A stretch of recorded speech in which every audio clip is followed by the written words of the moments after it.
Hey everyone, welcome! What we're going to be doing today is Intro to LitRPG. Yay! So this is Chris, and I'm here with the hard task of playing World of Warcraft to demonstrate some of the mechanics and other things we'll be talking about later on in the presentation. I'll turn it back to Kay. Okay, and we're doing a short hangout today. We just want to introduce you to a couple little things, and it's really because about the Metagame book club that's going to be coming up soon from Is Games and Sims, because we will be doing Ready Player One from March 12th to April 8th. So let's get started. What is Lit RPG? Well, quite honestly, to be able to talk about what Lit RPG is, you really have to cover what an MMO is. And you're familiar with that term, right, Chris? Okay. Yes.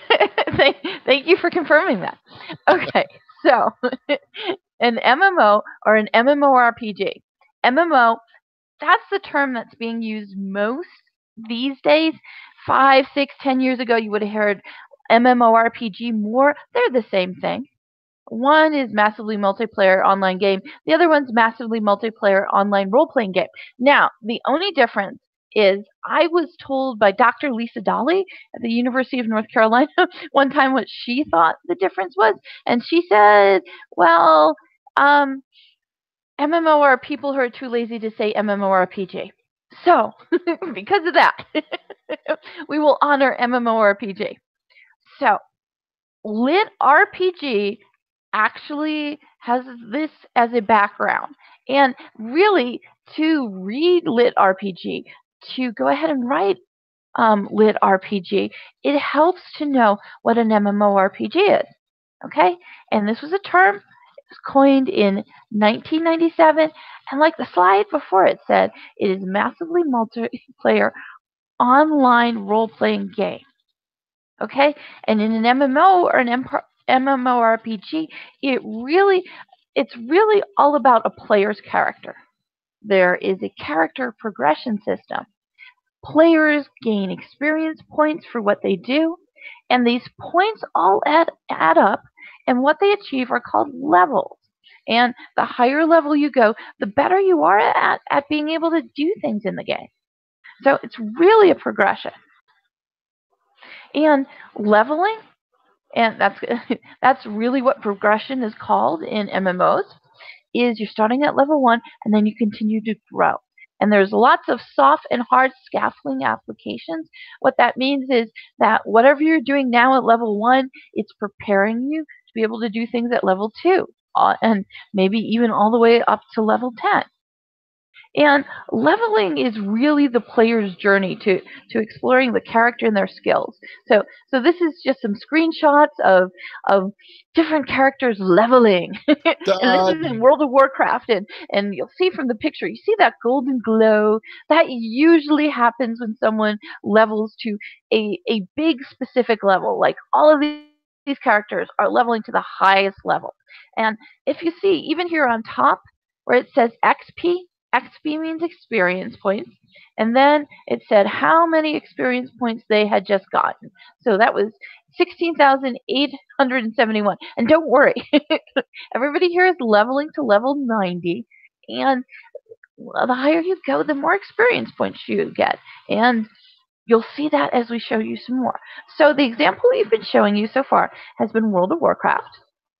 And in World of Warcraft and other MMOs, there's always a real-time assessment. So whatever you're doing, it's not like you're just going out and you're running around in a circle or something like that. No, if you are doing the quest, if you are playing the game, you are getting a real-time assessment of how well you're doing, just about in anything you do.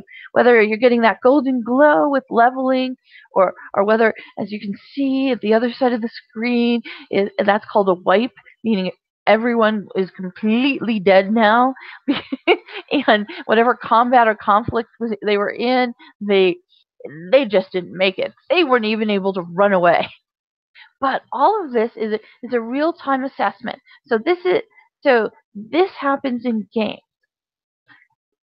So there's a lot of quantitative reasoning literacy because there's lots of numbers that go along with whatever game you're playing. And there's also a lot about performance. So your performance is always being assessed. Lots of fights and combats. And then there's things like achievements. You can go ahead and you can try to get to do certain accomplishments that might give you better equipment. They might help level you. They might give you some status or some reputation.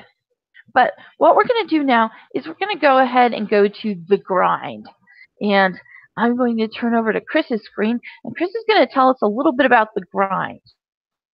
And don't worry, we're going to get to the genre of books we were talking about, but showing you this gives you an idea of what the book is going to be like.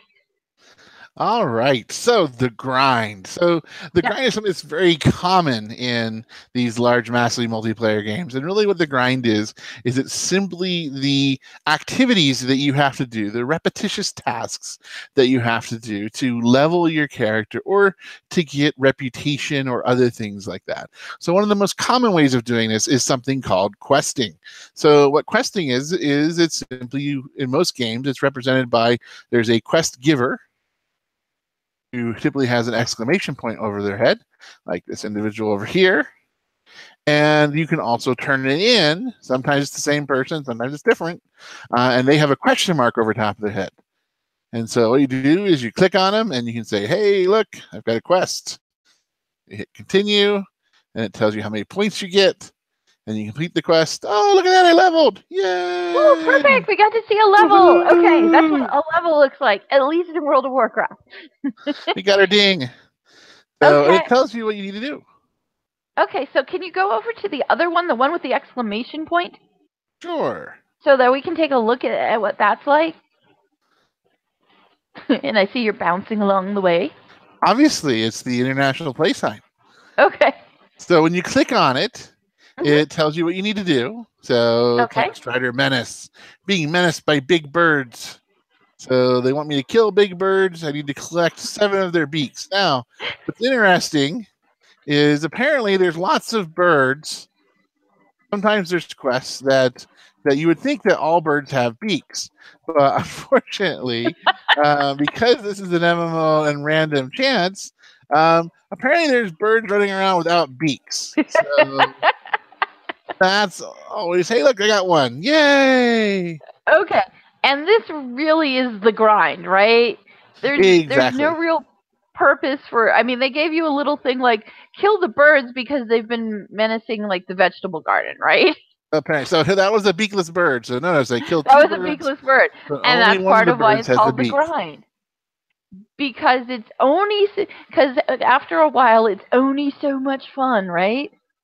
Well, exactly, and you have to, it's definitely because they're doing the MMO piece where they're doing some random looting.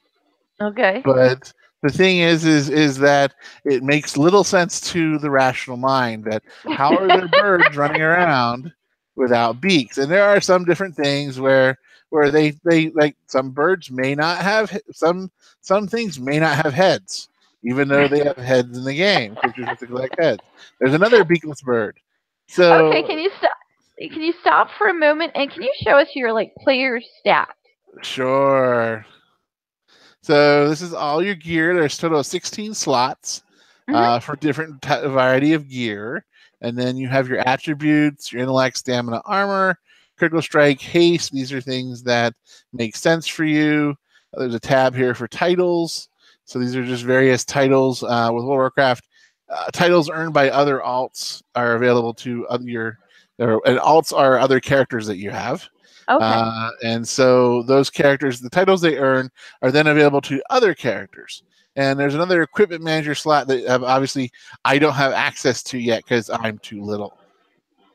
Okay. And then okay. The thing about it is you are playing And a mage, also, right? I'm playing a mage, and so you can see here there's lots and lots of spell book. There's a spell book here. Mm-hmm. There's 3 pages of spells. You see a lot of things grayed out. And what happens is as you get to certain levels, like for instance, the one next spell I'll learn is Pyroblast, and that's at level 12. And so every couple levels, you'll get a spell. And that's really sort of part of the grind is you're trying to start off with a very basic character. And then as you progress, you learn different spells, you learn different skill sets. Sound familiar? And you go ahead and you upgrade your skill and your skill set. So much like what you have in the classroom or in a given discipline, the more time you spend on it, the more powerful your character becomes until you hit max level. And the other thing that a lot of players do, mostly it's at the end, what we call the end game, or what happens after you hit the highest level available to you, is they do something called min-maxing. And what min-maxing is a way to do optimization. So it's how you're optimizing your play style. So, for instance, in this mage, the mage is a damage class. So the idea is I do a lot of damage. And so for me, what I would want to do once I hit the highest level class is I'd be looking to try to maximize in critical strike and haste as best I could as I went ahead and played. So I'd be looking for gear that would only give me different types of armor or rings or trinkets or weapons. These are things that would increase my key stats that would help me do more and more damage, and I would basically have other stats that really don't help me as much, and those ones I really don't bother looking for.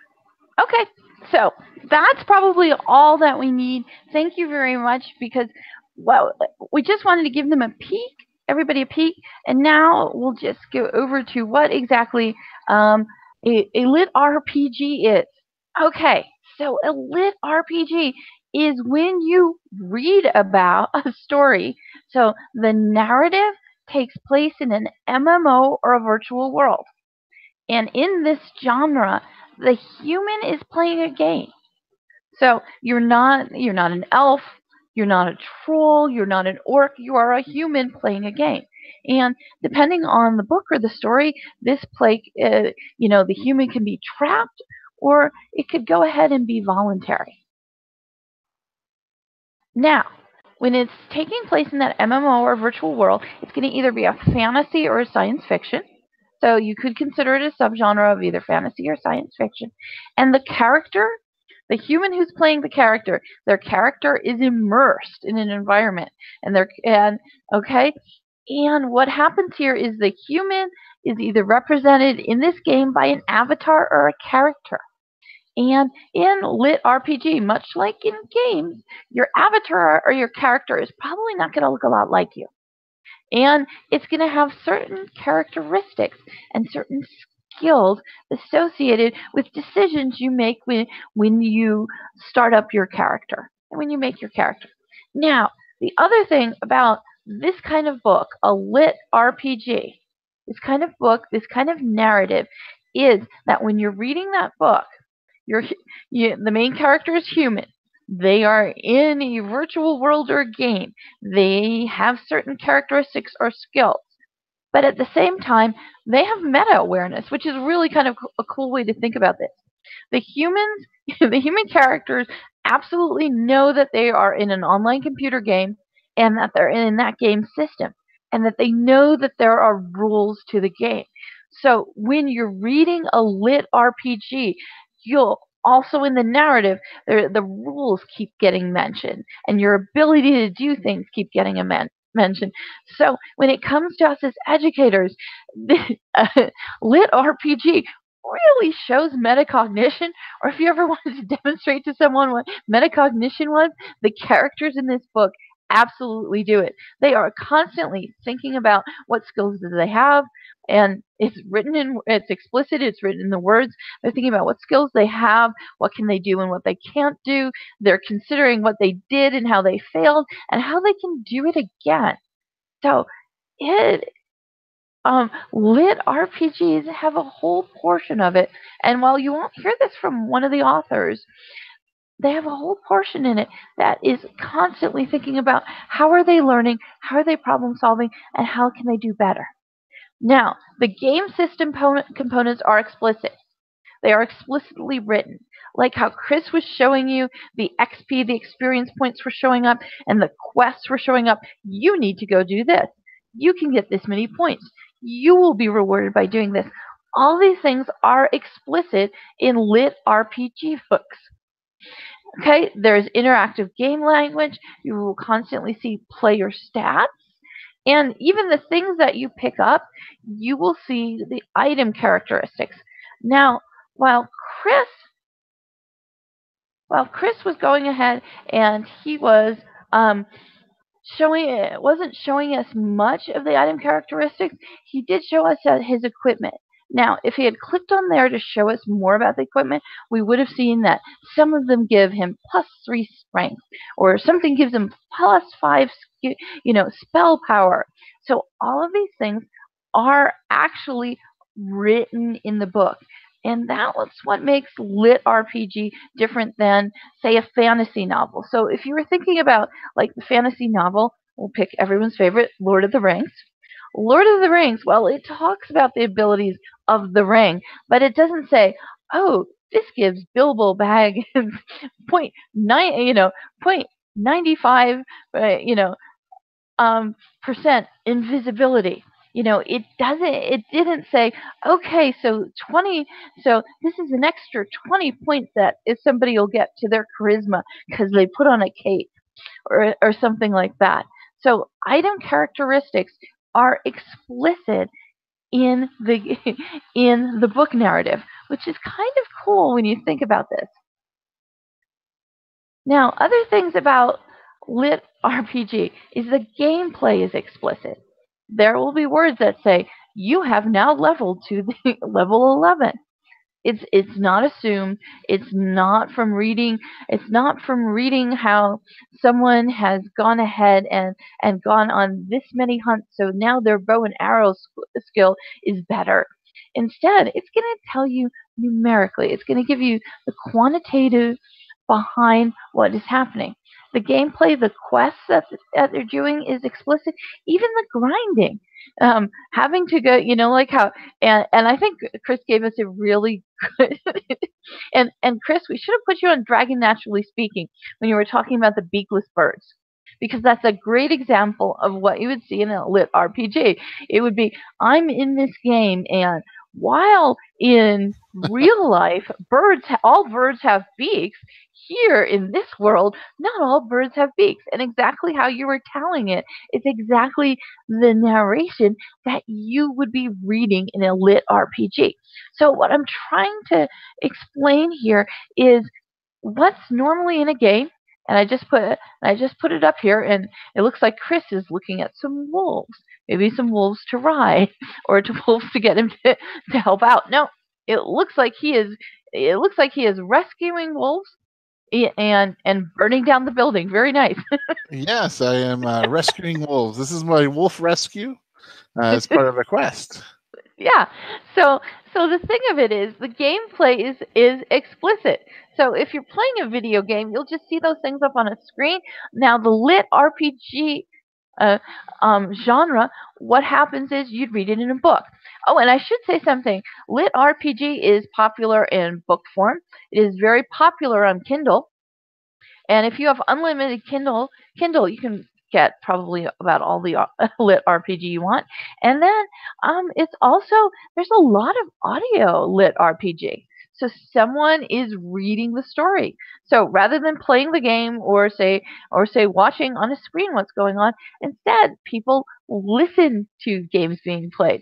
So if you're not a game player, or this might sound a little different to you, and that's the real reason why we're actually going over it. So you have a good idea of what lit RPG is. Now, here's how it's been described. It's been described as book meets game. And it's a good way to, if you need to explain it to someone who doesn't say play MMOs. Now, it is more popular in Russia, Japan, and Korea than it is in the U.S. In the U.S., it's been taking off maybe the past 3 or 4 years. Now, the first lit RPGs, at least based on the research I was able to do, is one of them is Sword Art Online.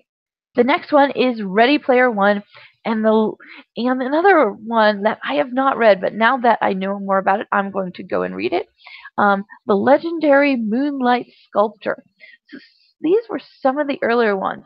Now, the legendary Moonlight Sculptor is is about a boy who is trying to go ahead and play a game to actually earn money and to be able to sell things off in the game virtual world to support his grandmother and his sister.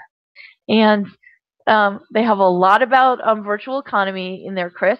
In fact, one of the things he sells ends up getting sold for $3 million, which pays off all the family's debts and really helps Nice. them. I know, virtual economy is showing up there too. So if you want to think about virtual goods, just think, for anybody not familiar with them, think about virtual currencies like Bitcoins. Currency can happen outside governmental agencies. So, here's some sites and resources. First of all, hats off to Goodreads, which is a great reading book club kind of community. And if you just type in, lit RPGs, you can see, and they have a Listopia. That's what they call it. And so it's a list of how people are reading these and going ahead and rating these.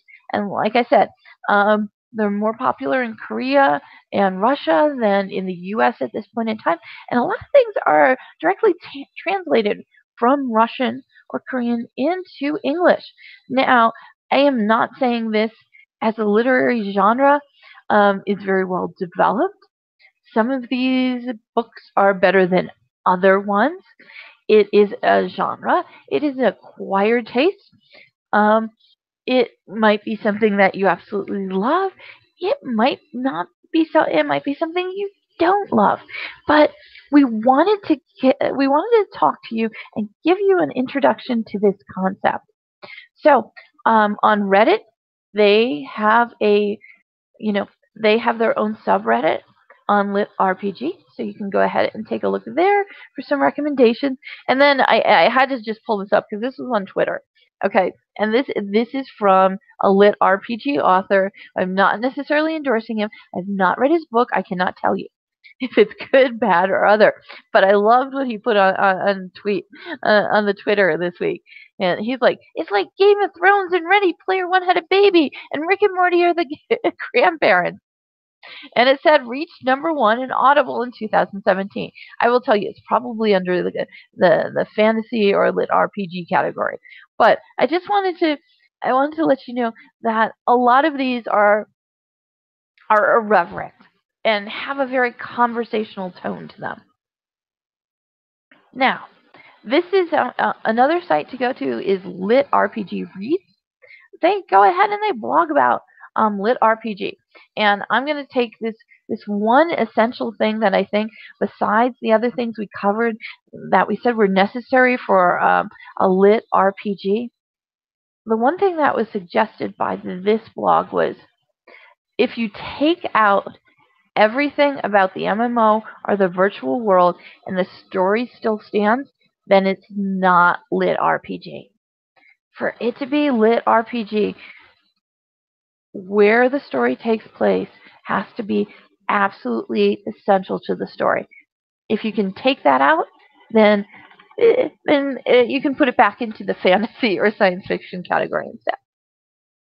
Okay, so I want to do this real quick and pull it up. Okay, Chris, are you willing to take this with me? Sure. Okay, so let me ask you these questions. You see this undead creature ahead. What do you do?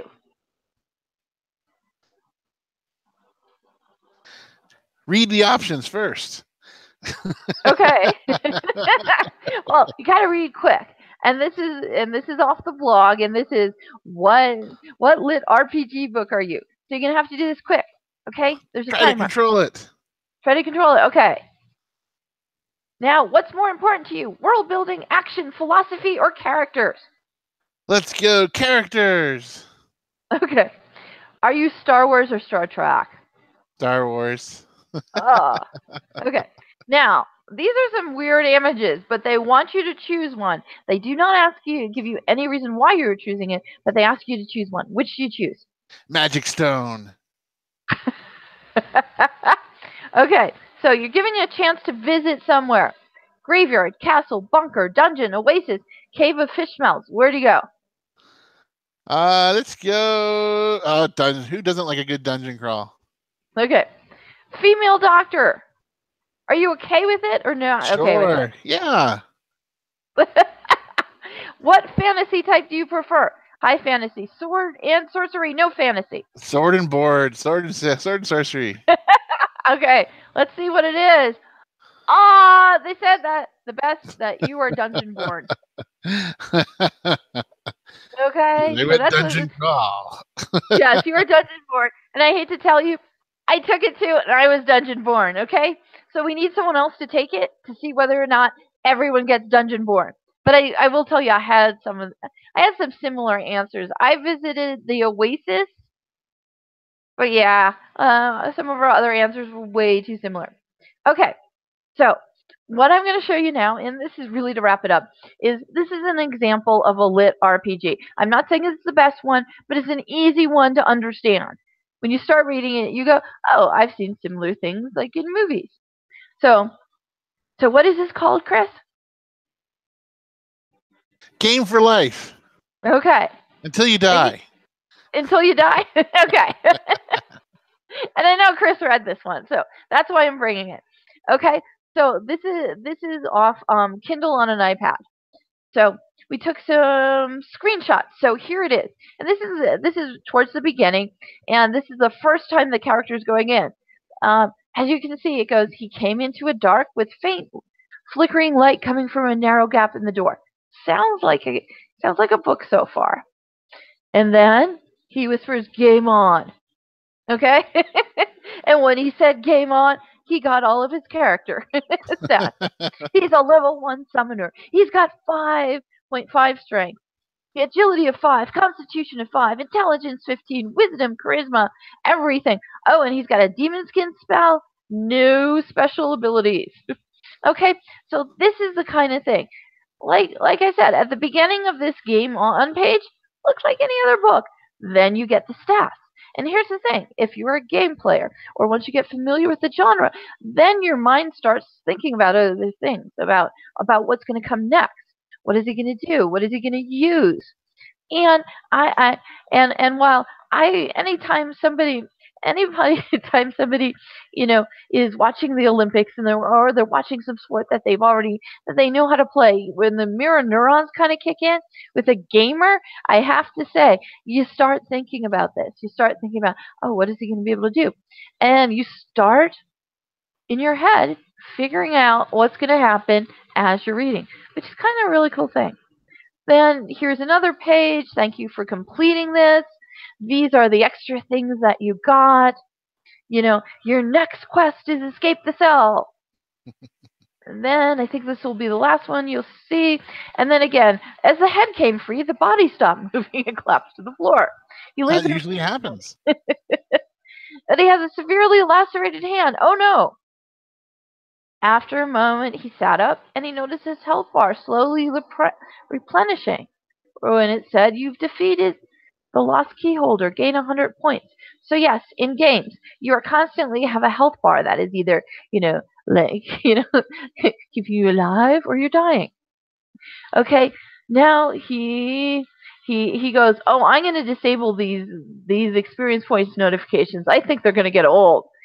He can always check his experience point by opening the character tab if he wanted to.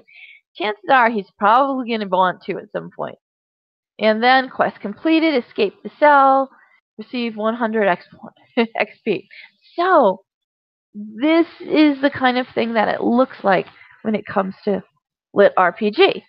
If you want to get an idea of Lit RPG, also watch the movie Jumanji. Now, Jumanji is excellent. It's a bunch of kids who get trapped, yes, in a video game, and these characters here. What makes it even nicer is that in this game, the characters that you see here, The Rock is actually in the movie played by a very nerdy, like 14-year-old. Now, the character Jack Black, the archaeologist, is played by actually in the movie. The character from the movie is a mean girl.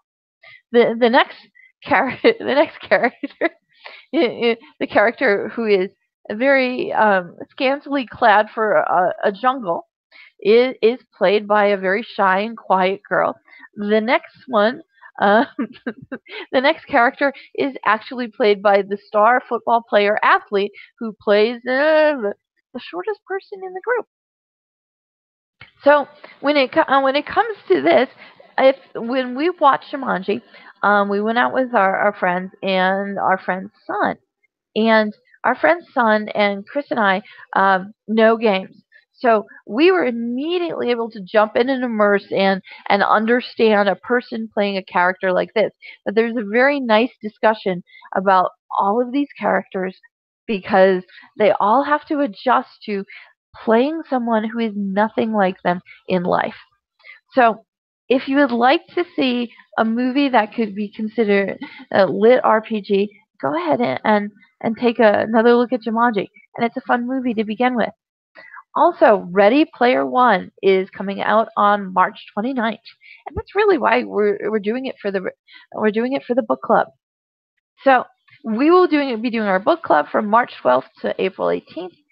And like I stated before, Ready Player One is Lit RPG.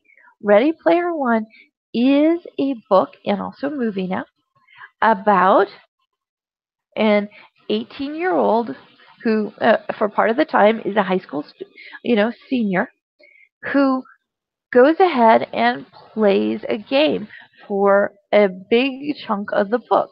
Now, there are things that are happening outside the game, but much like was suggested on the Lit RPG Read blog, if you took the game portion out of Ready Player One, the story would not stand alone. So that's how you can tell it's Lit RPG. So now, as far as opportunities, here's what we thought. We thought that it would really play into your students who are gamers funds of knowledge if, when you gave them a writing assignment, and you were having them write something fictional anyway, that they might be able to put a little RPG into it. And if you are going ahead and teaching design thinking or systems thinking, developing a game world and the rules and the systems and exactly how the players have to abide by those rules are a wonderful way to go ahead and teach design thinking and systems thinking. Now, as far as other opportunities, yes, at this point in time, Lit RPG is pretty sword and board. It is pretty the classical medieval knight genre, European and white male, but it doesn't have to stay that way. Okay? If your students are writing it, the hero can be female, the hero can be from anywhere in the world, the hero doesn't have to be the strongest person, the tallest person, the athlete, the fastest runner, or the smartest kid in class. Your students can write about whatever hero they want. And they can fuse different cultures, bring in different legends, wherever their imagination goes, and wherever you can think of an assignment that they can go ahead and do. So, this point in time, if you have any questions, I'd say come to the Ready Player One book club. We'll be talking more about Lit RPG there. And we'd like to thank you very much from ISTE Games and Sims. And this Sunday, Sherry Jones will be doing Games and Ethics and the Talos Principle. And come and visit us at the ISTE conference in June. So thank you very much, and goodbye. Bye, y'all.